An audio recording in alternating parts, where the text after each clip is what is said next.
आप देख रहे हैं गुमटी चर्च टीवी। आपका नाम? हाँ जी, हम दुसवा से हैं। दुसवा से क्या गवाही है? दुसवा से ये गवाही है कि मेरी पोशीदा एक मामला था, उसके लिए मैंने इधर एप्लीकेशन डाली थी और खुदा ने मुझे कबूल किया। कोई पोशीदा बीमारी थी इस बेटी को और यहाँ पर आके इसने दुआ की, दरखास्त भी डाली और पोशीदा बीमारी खत्म हो गई।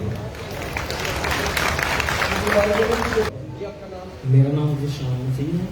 मेरी बेटी तो गुर्दों और मसाले का मसला था, उसका यूरिन बंद हो गया। हम यहाँ आके दुआ करते रहे और कराने से शिफा। बच्ची के गुर्दे और मसाना प्रॉब्लम था, इसको यूरिन नहीं आता था, पेशाब नहीं आता था, गुर्दों ने जिगर ने काम छोड़ दिया था।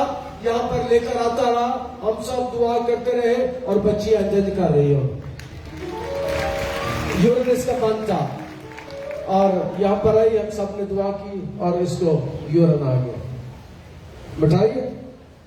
बहुत शुक्रिया, बहुत शुक्रिया। आप देख रहे हैं गुमटी चर्च टीवी।